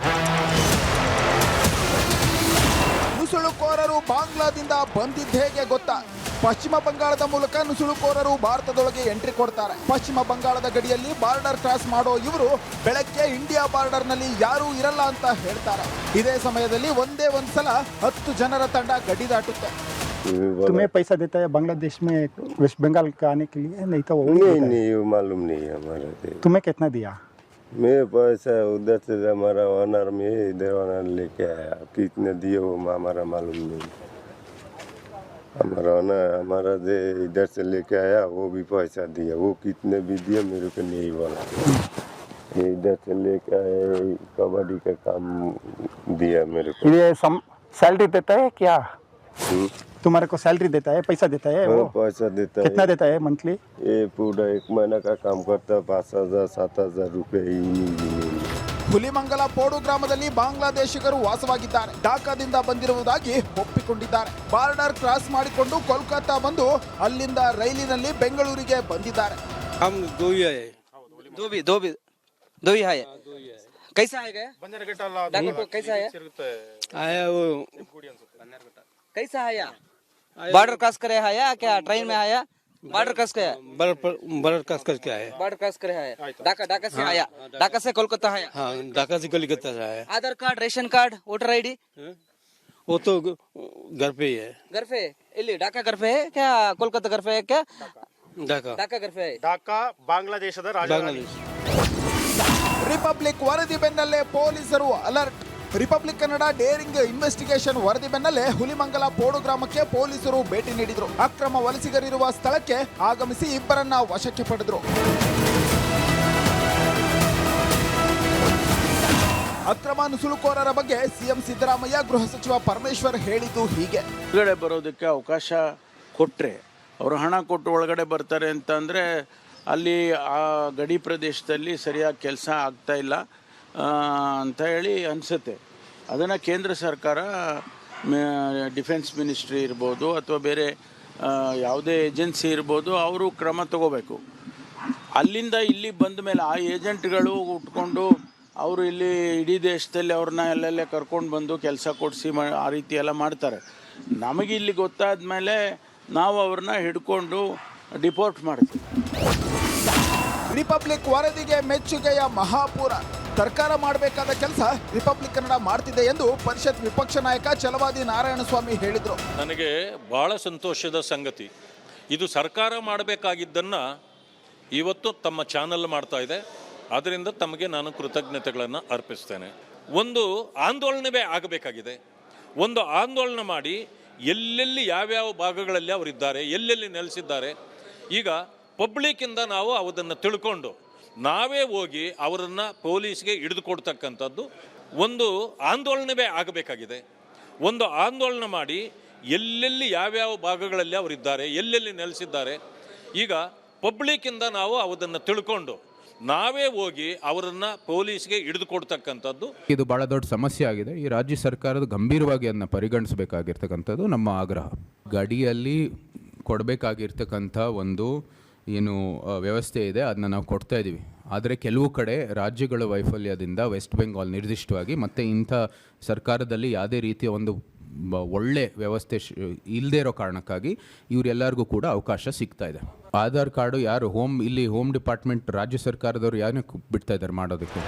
ರಾಜ್ಯ ರಾಜಧಾನಿ ಬೆಂಗಳೂರಿನಲ್ಲಿ ಬಾಂಗ್ಲಾದೇಶಿಗಳು ಎಲ್ಲೆಂದರಲ್ಲಿ ವಾಸ ಮಾಡ್ತಿದ್ದಾರೆ. ಕಗ್ಗಲಿಪುರದಿಂದ ಹಿಡಿದು ಮಾದನಾಯಕನಹಳ್ಳಿ ಎಲೆಕ್ಟ್ರಾನಿಕ್ ಸಿಟಿವರೆಗೂ ನುಸುಳುಕೋರರು ಸಾಮ್ರಾಜ್ಯ ಬೆಳೆಸಿದ್ದಾರೆ. ಸಿಕ್ಕ ಬಿಲದೊಳಗೆ ಬಾಂಗ್ಲಾದೇಶಿಗರು ಅಡಗಿ ಕುಳಿತಿದ್ದಾರೆ. ಇನ್ನಾದರೂ ರಾಜ್ಯ ಸರ್ಕಾರ ಕಟ್ಟುನಿಟ್ಟಿನ ಕ್ರಮ ಕೈಗೊಂಡು ನುಸುಳುಕೋರರ ಆಟಕ್ಕೆ ಬ್ರೇಕ್ ಹಾಕಬೇಕಾಗಿದೆ. Bureau report, republic Kannada. ನಮ್ಮ ದೇಶಕ್ಕೆ ಬೇರೆ ಯಾವುದೇ ದೇಶದಿಂದ ಅಕ್ರಮವಾಗಿ ಬಂದು ಇಲ್ಲಿ ವಾಸ ಮಾಡ್ತಾರೆ ಅಂತಂದರೆ ಒಂದು ಕಾನೂನಾತ್ಮಕವಾಗಿ ಅಪರಾಧವೇ, ಮತ್ತೊಂದು ಅವ್ರು ಯಾವ ರೀತಿಯ ಅಪರಾಧ ಮಾಡ್ತಾರೆ, ಅಪರಾಧ ಚಟುವಟಿಕೆಗಳಲ್ಲಿ ಭಾಗಿಯಾಗ್ತಾರೆ, ಅದರಿಂದ ದೇಶಕ್ಕೆ, ದೇಶದ ಆಂತರಿಕ ಭದ್ರತೆಗೆ ಎಷ್ಟು ಅಪಾಯ, ಈ ನಿಟ್ಟಿನಲ್ಲೂ ಕೂಡ ಅತ್ಯಂತ ಗಂಭೀರವಾಗಿ ಚಿಂತನೆಗೆ ಒಳಪಡಿಸಲೇಬೇಕಾದ ವಿಚಾರ. ಅದರಲ್ಲೂ ಬಾಂಗ್ಲಾದೇಶದಿಂದ ಬಂದು ನಮ್ಮ ದೇಶದ ಬೇರೆ ಬೇರೆ ರಾಜ್ಯಗಳಲ್ಲಿ ನೆಲೆಸಿರುವವರು ಕೇವಲ ಬಾಂಗ್ಲಾದೇಶ ಮಾತ್ರವಲ್ಲ, ಪಾಕಿಸ್ತಾನವೂ ಸೇರಿದಂತೆ ಬೇರೆ ಯಾವುದೇ ಶತ್ರು ರಾಷ್ಟ್ರಗಳ ಜೊತೆಯಲ್ಲಿ ಕೈ ಜೋಡಿಸುವ ಸಾಧ್ಯತೆಗಳು ಕೂಡ, ಆ ನಿಟ್ಟಿನಲ್ಲಿ ಆತಂಕ ಕೂಡ ಇದ್ದೇ ಇರುತ್ತೆ. ಹೀಗಾಗಿ ಇಂಥವರ ಮೇಲೆ ನಿಗಾ ಇಡೋದು, ಅಕ್ರಮವಾಗಿ ಯಾರೆಲ್ಲ ಬಂದು ನೆಲೆಸಿದ್ದಾರೆ ಅವರನ್ನು ಗಡೀಪಾರು ಮಾಡೋದು ಯಾವುದೇ ದೇಶಕ್ಕಾದರೂ, ಭಾರತವೂ ಸೇರಿದಂತೆ ಯಾವುದೇ ದೇಶಕ್ಕಾದರೂ ಕೂಡ ಅನಿವಾರ್ಯವೇ. ಒಂದು ಅಂದಾಜಿನ ಪ್ರಕಾರ ಬಾಂಗ್ಲಾದೇಶದಿಂದಲೇ ಭಾರತದ ಗಡಿಯ ಒಳಗೆ ಅಕ್ರಮವಾಗಿ ಪ್ರವೇಶ ಮಾಡಿ ಭಾರತದಲ್ಲಿ ನೆಲೆ ನಿಂತವರ ಸಂಖ್ಯೆ 1991 ಮೊದಲು 17 ಲಕ್ಷಕ್ಕೂ ಹೆಚ್ಚಿತ್ತು. ವರ್ಷಾನುವರ್ಷ ಬಾಂಗ್ಲಾದೇಶದಿಂದ ಭಾರತದ ಗಡಿ ಒಳಗೆ ಈ ನುಸುಳುಕೋರರು ನುಗ್ತಲೇ ಇದ್ದಾರೆ. 1992ರಿಂದ 2001 ಅವಧಿಯಲ್ಲಿ ಬರೋಬ್ಬರಿ 2,70,000 ಮಂದಿ ಹೀಗೆ ಅಕ್ರಮವಾಗಿ ಭಾರತದ ಗಡಿ ಒಳಗೆ ನುಗ್ಗಿದ್ದಾರೆ ಅನ್ನೋ ಮಾಹಿತಿ ಇದೆ. 2002ರಿಂದ 2006 ಒಳಗೆ ಈ ಸಂಖ್ಯೆ 87,000ಕ್ಕೆ ಬಂತು. 2007ರಿಂದ 2010 ಅವಧಿಯಲ್ಲಿ ಒಟ್ಟು 62,000ಕ್ಕೂ ಹೆಚ್ಚು ಮಂದಿ ಬಾಂಗ್ಲಾದೇಶಿಗರು ಅಕ್ರಮವಾಗಿ ಭಾರತದ ಒಳ ಪ್ರವೇಶ ಮಾಡಿದ್ದಾರೆ. 2011ಕ್ಕೆ ಈ ಸಂಖ್ಯೆ 21,000ಕ್ಕೆ ಬಂದು ನಿಂತಿತ್ತು. ಭಾರತದಲ್ಲಿ ಒಟ್ಟು ಒಟ್ಟು ಬಾಂಗ್ಲಾ ವಲಸಿಗರ ಪ್ರಮಾಣ 2 ಕೋಟಿಗೂ ಹೆಚ್ಚಿದೆ ಅನ್ನೋ ಮಾಹಿತಿ ಇದೆ. ರಿಪಬ್ಲಿಕ್ ಕನ್ನಡ ಜವಾಬ್ದಾರಿಯುತ ಪತ್ರಿಕೋದ್ಯಮದ ಭಾಗವಾಗಿ ನಮ್ಮ ರಾಜ್ಯದಲ್ಲಿ ಹೀಗೆ ಅಕ್ರಮವಾಗಿ ನೆಲೆಸಿರುವ ಬಾಂಗ್ಲಾದೇಶಿಗರನ್ನ ಹುಡುಕಿ ಸರ್ಕಾರಕ್ಕೆ ಹಾಗೆ ಸಂಬಂಧಪಟ್ಟ ಇಲಾಖೆಗಳಿಗೆ ವಿಚಾರವನ್ನು ತಲುಪಿಸುವ ಪ್ರಯತ್ನವನ್ನು ಮಾಡ್ತಾ ಇದೆ. ಇದು ಕೇವಲ ಕೇಂದ್ರ ಸರ್ಕಾರದ ಜವಾಬ್ದಾರಿ ಮಾತ್ರ ಅಲ್ಲ, ಕೇಂದ್ರ ಸರ್ಕಾರದುವೆ ಅದರ ಜೊತೆಯಲ್ಲಿ ರಾಜ್ಯ ಹಾಗೆ ಸ್ಥಳೀಯ ಮಟ್ಟದಲ್ಲಿ ಇರತಕ್ಕಂಥ ಪೊಲೀಸ್ ಇಲಾಖೆಯ ಕರ್ತವ್ಯ ಕೂಡ ಆಯಾ ಡಿಪಾರ್ಟ್ಮೆಂಟ್ನ ಪೊಲೀಸ್ ಇಲಾಖೆಯ ವ್ಯಾಪ್ತಿಯಲ್ಲಿ ಯಾರೆಲ್ಲರೂ ಅಕ್ರಮವಾಗಿ ಬಂದು ನೆಲೆಸಿದ್ದಾರೆ ಅನ್ನೋದನ್ನು ಐಡೆಂಟಿಫೈ ಮಾಡೋದು ಇದಾಗಲಿ ಅಂತ ಬಯಸ್ತಾ ಮುಂದಿನ ಸುದ್ದಿ ಕಡೆ ಗಮನ ಕೊಡೋಣ. 12 ಜ್ಯೋತಿರ್ಲಿಂಗಗಳ ಪೈಕಿ ಮೊದಲನೆಯದು ಸೋಮನಾಥ ದೇಗುಲ ಅಂದ ತಕ್ಷಣ ಈ ಗಜ್ನಿ ಗೋರಿಗಳ ಆಕ್ರಮಣ, ಈ ರಾಕ್ಷಸರ ಅಟ್ಟಹಾಸ ನೆನಪಾಗತ್ತೆ.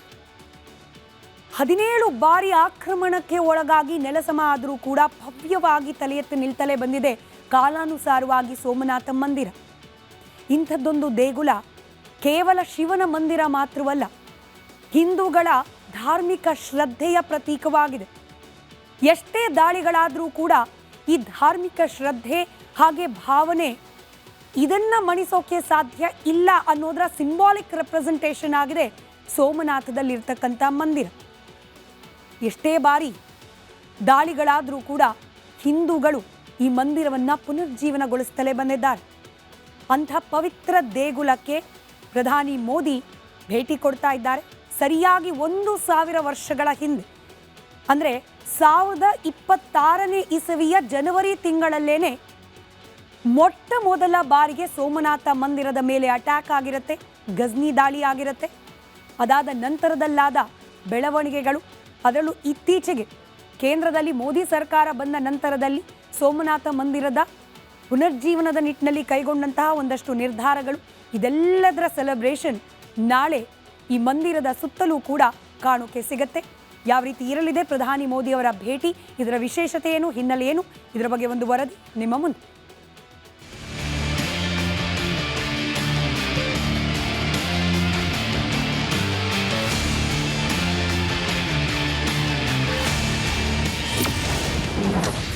ಸೋಮನಾಥದಲ್ಲಿ ಹಿಂದೂ ಶೌರ್ಯ ಯಾತ್ರೆ. ನಾಳೆ ಪವಿತ್ರ ಕ್ಷೇತ್ರಕ್ಕೆ ಭೇಟಿ ಕೊಡ್ತಾರೆ ಮೋದಿ. ಪ್ರಧಾನಿ ನರೇಂದ್ರ ಮೋದಿ ನಾಳೆಯಿಂದ 3 ದಿನಗಳ ಕಾಲ ತವರು ರಾಜ್ಯದಲ್ಲೇ ಇರಲಿದ್ದಾರೆ. ನಾಳೆ ಗುಜರಾತ್ನ ಪ್ರಸಿದ್ಧ ತೀರ್ಥಕ್ಷೇತ್ರ ಸೋಮನಾಥ ದೇಗುಲಕ್ಕೆ ಪ್ರಧಾನಿ ಭೇಟಿ ನೀಡಲಿದ್ದಾರೆ. ಇದೀಗ ಈ ಭೇಟಿ ಬಗ್ಗೆ ದೊಡ್ಡ ಮಟ್ಟದ ಚರ್ಚೆ ಆಗುತ್ತಿದೆ.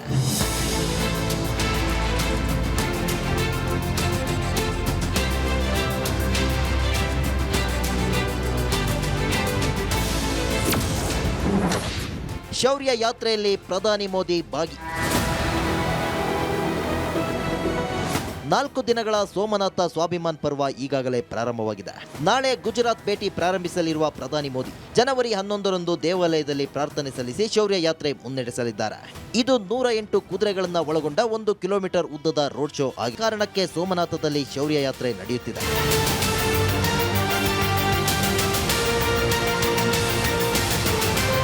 ಸೋಮನಾಥ ದೇಗುಲ ಹಿಂದೂಗಳ ಮೇಲೆ ಮುಸ್ಲಿಂ ದಾಳಿಕೋರರು ನಡೆಸಿದ ದೌರ್ಜನ್ಯವನ್ನು ಕಂಡಿದೆ. ಇದೀಗ ಆಮ್ಲೆಚ್ಚರ ವಿರುದ್ಧದ ಹೋರಾಟದಲ್ಲಿ ಮಡಿದ ಹಿಂದೂ ಯೋಧರಿಗೆ ಧನ್ಯವಾದ ಹೇಳಲಾಗ್ತಿದೆ. News desk, republic Kannada. ನಾಳೆ ಸೋಮನಾಥನ ಸನ್ನಿಧಿಗೆ ಪ್ರಧಾನಿ ನರೇಂದ್ರ ಮೋದಿ ಭೇಟಿ ಕೊಡಲಿದ್ದಾರೆ. ಸಾಲು ದಾಳಿಗಳಿಗೆ ಗುರಿಯಾದ ದೇವಸ್ಥಾನ ಇದೆ. ಆದರೂ ಸೋಮನಾಥ ದೇಗುಲ ಪುನರ್ಜೀವನವಾಗ್ತಲೇ ಬಂದಿದೆ. ಬರೋಬ್ಬರಿ 1000 ವರ್ಷಗಳ ಹಿಂದೆಯೂ ಕೂಡ ಭೀಕರ ದಾಳಿಯನ್ನ ಎದುರಿಸಿತ್ತು ಇದೇ ಭವ್ಯ ಮಂದಿರ. ಕ್ರಿಸ್ತಶಕ 1026ನೇ ಇಸ್ವಿಯಲ್ಲಿ ಸೋಮನಾಥ ಮಂದಿರದ ಮೇಲೆ ಗಜ್ನಿಯ ಮೊಹಮ್ಮದ್ ದಾಳಿಯನ್ನು ನಡೆಸಿರ್ತಾನೆ.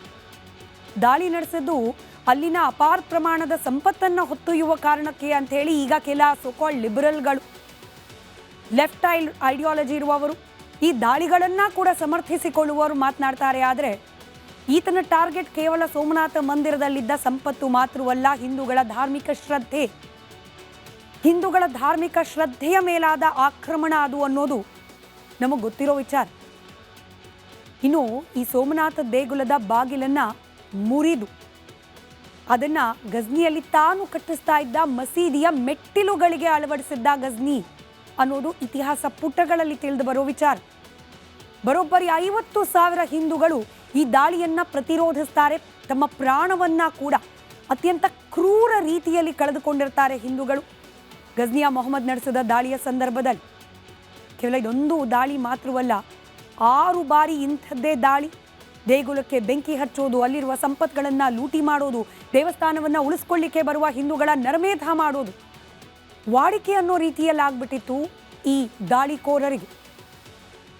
ಇದು ಸ್ವತಂತ್ರ ಪೂರ್ವದ ಇತಿಹಾಸ. ಆದರೆ ಸ್ವತಂತ್ರ ನಂತರದಲ್ಲಾದರೂ ಈ ಭವ್ಯವಾದ ಮಂದಿರಕ್ಕೆ ಸಿಗಬೇಕಾದ ಘನತೆ, ಗೌರವ, ಸ್ಥಾನಮಾನಗಳು ಸಿಗ್ತಾ ನಮ್ಮ ರಾಜಕಾರಣಿಗಳು ಕೂಡ ಈ ದೇವಸ್ಥಾನದ ವಿಚಾರದಲ್ಲಿ ನಡೆದುಕೊಂಡ ರೀತಿ ಆ ಆಕ್ರಮಣಕಾರಿಗಳ ಉದ್ದೇಶಕ್ಕಿಂತ ಹೆಚ್ಚೇನು ವಿಭಿನ್ನವಾಗಿರಲಿಲ್ಲ. ಸ್ವಾತಂತ್ರ್ಯ ಸಿಕ್ಕ ನಂತರದಲ್ಲಿ ದೇಗುಲದ ಪುನರುಜ್ಜೀವನ ಕಾರ್ಯವನ್ನ ಕೈಗೆತ್ತಿಕೊಳ್ಳಲಾಗತ್ತೆ. ಸೋಮನಾಥ ದೇಗುಲ ನವೀಕರಣಕ್ಕೆ ಪಟೇಲರು ಕಾರಣರಾಗ್ತಾರೆ. ಸೋಮನಾಥ ದೇಗುಲ ನವೀಕರಣಕ್ಕೆ ನೆಹರು ಅವರು ವಿರೋಧ ಮಾಡಿದ್ರು. ಕಾಂಗ್ರೆಸ್ನವರು ಈಗ ನಿಂತು ಒಪ್ತಾರೋ ಸಮರ್ಥಿಸ್ಕೊಳ್ತಾರೋ ಗೊತ್ತಿಲ್ಲ, ಆದರೆ ಆಗಿದ್ ನಿಜ ಅನ್ನೋದಕ್ಕೆ ಪುರಾವೆಗಳಿದೆ. ದೇವಸ್ಥಾನ ಉದ್ಘಾಟನೆಗೂ ಕೂಡ ಪ್ರಧಾನಿಯಾಗಿದ್ದ ನೆಹರು ಅವರು ಹೋಗಿರಲಿಲ್ಲ. ಯಾವ ಕಾರಣಕ್ಕೆ? ಇದನ್ನ ಈಗ ನಾವು ನಿಂತು ಮತ್ತೊಮ್ಮೆ ಯೋಚನೆ ಮಾಡಲೇಬೇಕಾದ ಪರಿಸ್ಥಿತಿ. ಇನ್ನು ಇದರ ಜೊತೆಗೆ 1951ರಲ್ಲಿ ಪಾಕಿಸ್ತಾನದ ಪ್ರಧಾನಿಯಾಗಿದ್ದ ಲಿಯಾಕತ್ ಅಲಿ ಖಾನ್ಗೆ ನೆಹರು ಅವರು ಪತ್ರ ಬರೆದಿರ್ತಾರೆ. ಆ ಪತ್ರದಲ್ಲಿ ಲಿಯಾಕತ್ ಅಲಿ ಖಾನ್ ಅವರಿಗೆ ನವಾಬ್ಜಾದ ಅಂತ ಹೇಳಿ ನೆಹರು ಅವರು ಹಾಡಿ ಹೊಗಳಿ ಬರೆದ ಪತ್ರ.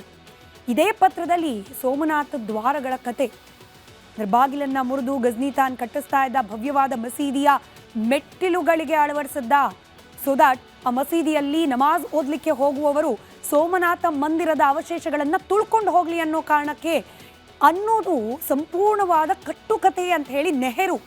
ಗಮನಿಸಿ, ಭಾರತದ ಪ್ರಧಾನಿ ನೆಹರು ಪಾಕಿಸ್ತಾನದ ಪ್ರಧಾನಿಗಳಿಗೆ ಬರೆದ ಪತ್ರದಲ್ಲಿ ಉಲ್ಲೇಖ ಮಾಡಿರ್ತಾರೆ. ಯಾಕೆ? ಪ್ರಶ್ನೆ ಕೇಳ್ಕೊಳ್ಬೇಕಲ್ವಾ?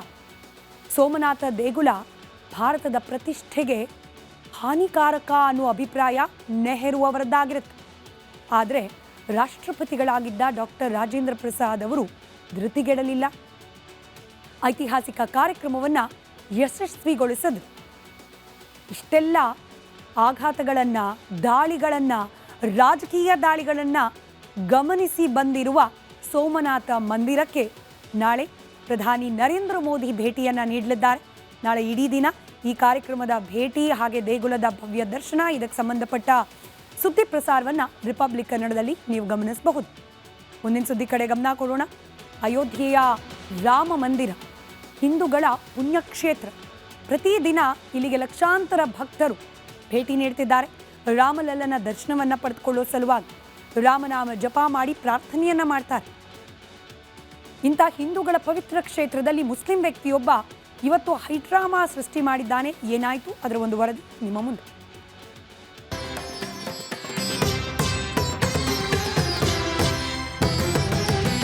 ಅಯೋಧ್ಯೆ ರಾಮ ಮಂದಿರ ಅಂದ್ರೆ ಹಿಂದೂಗಳ ಪಾಲಿನ ಪುಣ್ಯಕ್ಷೇತ್ರ.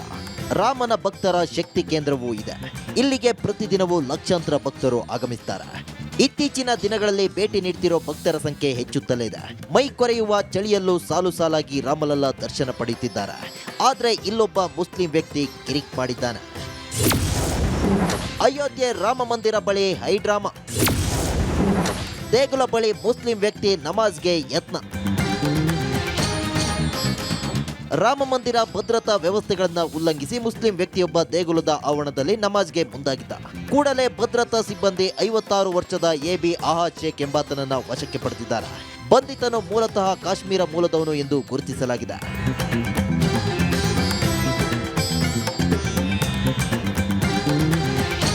ಪೊಲೀಸರು ವಶಕ್ಕೆ ತೆಗೆದುಕೊಳ್ಳುವ ಮೊದಲು ಈತ ದೇಗುಲದ ಸುತ್ತ ಓಡಾಡಿದ್ದ ಎನ್ನಲಾಗಿದೆ.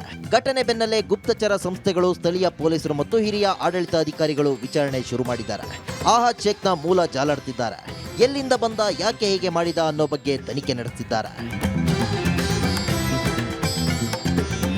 Bureau report, republic Kannada. Toxic ಸಿನಿಮಾದ ಟೀಸರ್ ಎಲ್ಲೆಡೆ ಧೂಳೆಬ್ಬಿಸ್ತಾ ಇದೆ. ಅದನ್ನ ರಾಜ್ಯ ರಾಜಕಾರಣದಲ್ಲಿ ತಮ್ಮ ಅನುಕೂಲಕ್ಕೆ ತಕ್ಕಂತೆ JDSನ ಅಭಿಮಾನಿಗಳು ಎಡಿಟ್ ಮಾಡಿ ಬಳಕೆ ಮಾಡಿಕೊಳ್ತಾ ಇದ್ದಾರೆ. ಕೇಂದ್ರ ಸಚಿವ HD ಕುಮಾರಸ್ವಾಮಿ ಅವರನ್ನ AI ಮೂಲಕ ಈ ಟಾಕ್ಸಿಕ್ನ ಟೀಸರ್ಗೆ ಅಳವಡಿಕೆ ಮಾಡಿ ಹೀರೋ ರೀತಿಯಲ್ಲಿ ವಿಡಿಯೋವನ್ನ ಮಾಡಿ JDSನ ಬೆಂಬಲಿಗರು, ಅದರಲ್ಲೂ ಕುಮಾರಸ್ವಾಮಿ ಅವರ ಬೆಂಬಲಿಗರು ಈ ವಿಡಿಯೋವನ್ನು ಹರಿಬಿಟ್ಟಿದ್ದಾರೆ. ಈ ಬಗ್ಗೆ ಒಂದು ವರದಿ ನಿಮ್ಮ ಮುಂದೆ.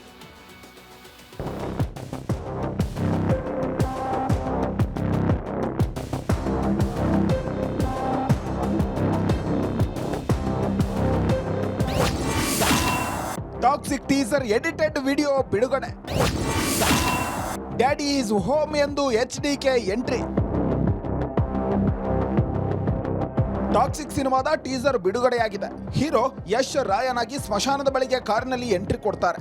ಕಾರಿನಲ್ಲಿ ಹೀರೋಯಿನ್ ಜೊತೆ ಸರಸ ಸಲ್ಲಪ ನಡೆಸಿ ಗ್ರ್ಯಾಂಡ್ ಆಗಿ ಇಳಿಯುತ್ತಾರೆ. ಇದೇ ಟಾಕ್ಸಿಕ್ ಸಿನಿಮಾದ ದೃಶ್ಯ. ವ್ಯಕ್ತಿಗಳ ಸ್ಥಳಕ್ಕೆ ಕರ್ನಾಟಕ ರಾಜಕಾರಣದ 3 ದಿಗ್ಗಜ ನಾಯಕರನ್ನ ಜೋಡಿಸಿ ವಿಡಿಯೋ ಎಡಿಟ್ ಮಾಡಿ ಹೊಸ ಡೈಲಾಗ್ ಸೇರಿಸಿ ವಿಡಿಯೋವೊಂದನ್ನು ಬಿಡುಗಡೆ ಮಾಡಲಾಗಿದೆ. ಮದ್ದೂರು ಹೈಕ್ಳು ಟ್ರೋಲ್ ಪೇಜ್ನಿಂದ ಬಿಡುಗಡೆಯಾದ ವಿಡಿಯೋ ಈಗ ರಾಜ್ಯದಲ್ಲಿ ಫುಲ್ ವೈರಲ್ ಆಗಿದೆ. ಫೇಸ್ಬುಕ್, ಇನ್ಸ್ಟಾಗ್ರಾಮ್, ವಾಟ್ಸಪ್ನಲ್ಲಿ ವಿಡಿಯೋ ಹರಿದಾಡುತ್ತಿದೆ. ಹೀರೋ ಯಶ್ ಸ್ಥಾನಕ್ಕೆ HD ಕುಮಾರಸ್ವಾಮಿ ಅವರನ್ನ ಎಡಿಟ್ ಮಾಡಿ ಸೇರಿಸಲಾಗಿದೆ.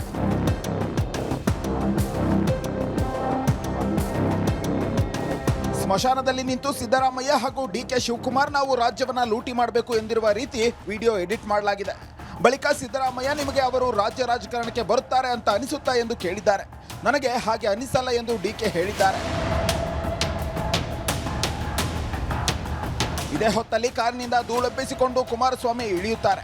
ಡ್ಯಾಡಿ ಈಸ್ ಹೋಮ್ ಎಂಬ ಕುಮಾರಸ್ವಾಮಿ ಡೈಲಾಗ್ನೊಂದಿಗೆ ಎಡಿಟ್ ಆದ ವಿಡಿಯೋ ಎಂಡ್ ಆಗುತ್ತೆ. ಯಾರು ಡ್ಯಾಡಿ? ಡ್ಯಾಡಿ ಈಸ್ ಹೋಮ್ ಅಂದ್ರೆ ಏನು? ಡ್ಯಾಡಿ ಈಸ್ ಹೋಮ್ ಅಂದ್ರೆ ಏನು? ಡ್ಯಾಡಿ ಈಸ್ ಹೋಮ್ ಅಂದ್ರೆ ಮತ್ತಷ್ಟು ಪ್ರಭಾವಿತವಾಗಿ ನಾನು ಬರ್ತೀನಿ, ರೀ ಎಂಟ್ರಿ ಕೊಡ್ತಿದ್ದೀನಿ ಅಂತ. ಒಳ್ಳೆ ಚೆನ್ನಾಗಿ ರಾಜೀನಾಮೆ ಕೊಟ್ಟ ಮೇಲೆ ತಾನೇ ಅದ್ರ ಮಾತು. ಡ್ಯಾಡಿ ಈಸ್ ಹೋಮ್ ಅಂತ ಅಂದ್ರೆ ಬ್ಯಾಕ್ ಹೋಮ್ ಅಂತ ಅಂದರೆ ಅವ್ರು ರಾಜೀನಾಮೆ ಕೊಟ್ಟ ಮೇಲೆ ಕರ್ನಾಟಕಕ್ಕೆ ಬಂದಿದ್ದಾರೆ ಅಂತ. ಈಗ ಸದ್ಯಕ್ಕೆ ದೇಶದ ಆಗು ಹೋಗುಗಳ ಬಗ್ಗೆ ಗಮನ ಹರಿಸ್ತಾ ಇದ್ದಾರೆ. ಯಾಕೆ ಅವ್ರನ್ನ ಕರ್ಕೊಬತ್ತಾ ಇದ್ದೀರಿ? ಅಲ್ಲಿರೋದು ಇಷ್ಟ ಇಲ್ವಾ ನಿಮಗೆ? ಕ್ಲಾರಿಟಿ ಕೊಡಬೇಕು JDS ಟೀಮ್ ಅವರು. ಕುಮಾರಸ್ವಾಮಿ ಅವರ ಡ್ಯಾಡಿ ಅಂದರೆ ಅದು ದೇವೇಗೌಡ ಸಾಹೇಬರು CM ರೇಸಿಗೆ ಬರ್ತಾರೆ. ನಿಖಿಲ್ ಕುಮಾರಸ್ವಾಮಿ ಅವರ ಡ್ಯಾಡಿ ಅಂದರೆ ಕುಮಾರಸ್ವಾಮಿ ಸಾಹೇಬರು ರೇಸಿಗೆ ಬರ್ತಾರೆ. ಮತ್ತು ನನಗೆ ಇನ್ನೊಂದು ಡೌಟ್ ಬಂತು, ಅದೇ daddy is home with whom ಅಂತ, ಅದು ಕಾಂಗ್ರೆಸ್ಸಾ BJPನ?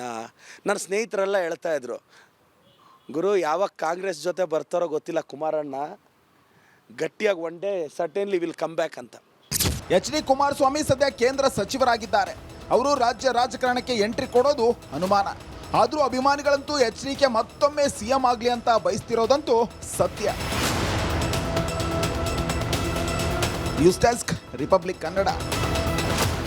ಯಶ್ ಅವರ ಬರ್ಡೇ ದಿನ ಟಾಕ್ಸಿಕ್ ಸಿನಿಮಾದ ಟೀಸರ್ ಅನ್ನು ರಿಲೀಸ್ ಮಾಡಿತ್ತು ಸಿನಿಮಾ ಟೀಮ್. ಸಿನಿಮಾ ಬಗ್ಗೆ ಏನೇನೋ ಅಂದ್ಕೊಂಡವರು ಟೀಸರ್ ನೋಡಿ ಮತ್ತಿನ್ನೇನೇನೋ ಅಂದ್ಕೊಳ್ತಾ ಇದ್ದಾರೆ. ಇದೀಗ ಅದೊಂದು ದೃಶ್ಯ ನೋಡಿದವರು ಸಿನಿಮಾ ವಿರುದ್ಧ ಸಿಡಿದೆದ್ದಿದ್ದಾರೆ.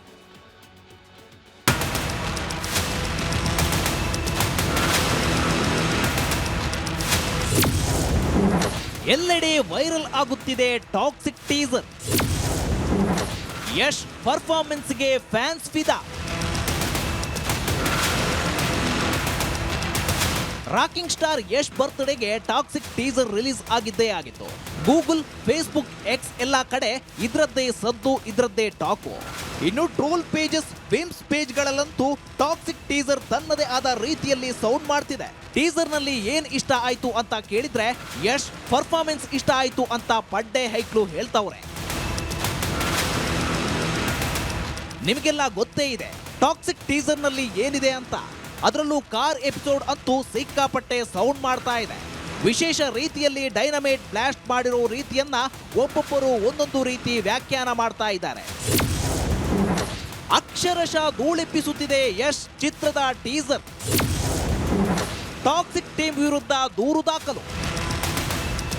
ರಾಕಿಂಗ್ ಸ್ಟಾರ್ ಯಶ್ ಅಭಿನಯದ ಟಾಕ್ಸಿಕ್ ಟೀಸರ್ ವಿರುದ್ಧ ದೂರು ದಾಖಲಾಗಿದೆ. ಟೀಸರ್ನಲ್ಲಿ ಅಶ್ಲೀಲ ಕಂಟೆಂಟ್ ಬಳಕೆ ಮಾಡಲಾಗಿದ್ದು ಇದು ಮಕ್ಕಳ ಮೇಲೆ ಗಂಭೀರ ಪರಿಣಾಮ ಬೀರುತ್ತದೆ ಎಂದು ವಕೀಲ ಲೋಹಿತ್ ಹನುಮಪ್ಪು ದೂರು ನೀಡಿದ್ದಾರೆ. ಟೀಸರ್ ನೋಡಿದ ಅಭಿಮಾನಿಗಳಲ್ಲಿ ಕೆಲವರು ದಂಗಾಗಿ ಹೋಗಿದ್ದಾರೆ. ಟಾಕ್ಸಿಕ್ ಸಿನಿಮಾ ಮಡಿವಂತರು ನೋಡೋ ಸಿನಿಮಾ ಅಲ್ವಾ ಅನ್ನೋ ಅನುಮಾನ ಶುರುವಾಗಿ ಹೋಗ್ಬಿಟ್ಟಿದೆ. ಅದರಲ್ಲೂ ಅಪ್ಪ ಅಮ್ಮ ಫ್ಯಾಮಿಲಿ ಜೊತೆಯಲ್ಲಿ ಕುತ್ಕೊಂಡು ಈ ಸಿನಿಮಾ ನೋಡಬಹುದಾ ಅನ್ನೋ ಅನುಮಾನ ಟೀಸರ್ ನೋಡಿದವರಿಗೆ ಕಾಡ್ತಾ ಇದೆ. ಹೀಗಾಗಿ ನಾನಾ ಅರ್ಥದಲ್ಲಿ ಚರ್ಚೆಗಳನ್ನು ಮಾಡ್ತಿದ್ದಾರೆ ಜನ. ಇದೇ ಕಾರಣಕ್ಕೆ ಯಶ್ ಅವರ ಚಿತ್ರದ ಟೀಸರ್ ವಿರುದ್ಧ ದೂರು ಕೂಡ ದಾಖಲಾಗಿದೆ. ಟಾಕ್ಸಿಕ್ ಟೀಸರ್ನಲ್ಲಿ ಸಿಕ್ಕಾಪಟ್ಟೆ ಅಡಲ್ಟ್ ಸೀನ್ಗಳಿದೆ. ಮುನ್ನೆಚ್ಚರಿಕೆ ಇಲ್ಲದೆ ಇದನ್ನು ಮುಕ್ತವಾಗಿ ಎಲ್ಲರಿಗೂ ಲಭ್ಯ ಆಗೋ ರೀತಿಯಲ್ಲಿ ಬಿಡುಗಡೆ ಮಾಡಿಬಿಟ್ಟಿದ್ದಾರೆ. ಯಾವುದೇ ವಯೋಮಿತಿಯವರು ಕೂಡ ಈ ಟೀಸರನ್ನು ನೋಡಬಹುದಾಗಿದೆ. ಇದಕ್ಕೆ ಎ ಸರ್ಟಿಫಿಕೇಟ್ ನೀಡಿ ಸಿನಿಮಾ ಬಿಡುಗಡೆ ಮಾಡೋದು ಸೂಕ್ತ ಅಂತ ಹೇಳಿ ದೂರಿನಲ್ಲಿ ಉಲ್ಲೇಖ ಮಾಡಲಾಗಿದೆ. ಪೋಷಕರು ಅನುಮತಿ ಕೊಟ್ಟರೆ ಮಾತ್ರ ಮಕ್ಕಳು ಸಿನಿಮಾ ನೋಡಬೇಕು, ಇಲ್ಲದಿದ್ದರೆ ನೋಡಬಾರ್ದು ಅನ್ನೋ ನಿಯಮ ತರಬೇಕು ಅಂತ ಹೇಳಿ ಯಶ್ ಅವರ ಬಹುನಿರೀಕ್ಷಿತ ಚಿತ್ರ ಟಾಕ್ಸಿಕ್ ವಿರುದ್ಧ ಕಂಪ್ಲೇಂಟ್ನಲ್ಲಿ ಬರೆಯಲಾಗಿದೆ. ಕಾದು ನೋಡೋಣ ಈ ಕಂಪ್ಲೇಂಟ್ಗೆ ಯಾವ ರೀತಿ ಮಾನ್ಯತೆ ಸಿಗುತ್ತೆ ಅಂತ ಹೇಳಿ. ಇದಾಗಿತ್ತು ಇವತ್ತಿನ ಕರ್ನಾಟಕ ಪ್ರೈಮ್ ಟೈಮ್ನ ಸುದ್ದಿ. ನೋಡ್ತಾ ಇರಿ ರಿಪಬ್ಲಿಕ್ ಕನ್ನಡ, ಇದು ನಿಮ್ಮ ಧ್ವನಿ. ಆರೋಗ್ಯ ಹಾಗೂ ನ್ಯೂಟ್ರಿಷನ್ ಸಿಗುತ್ತೆ, ನೋಡಿ ಬಾಡಿ ಸ್ಟ್ರಾಂಗ್ ಆಗುತ್ತೆ, ಸ್ವಲ್ಪ ತಿಂದು ಹಸಿವು ನಿಗುತ್ತೆ, ಡೈಜೆಷನ್ಗೆ ಇಲ್ಲ ಅಪಾಯ. MDH ಸೋಯಾ ಟೀ ಅಸಲಿ ಪ್ರೋಟೀನ್. MDH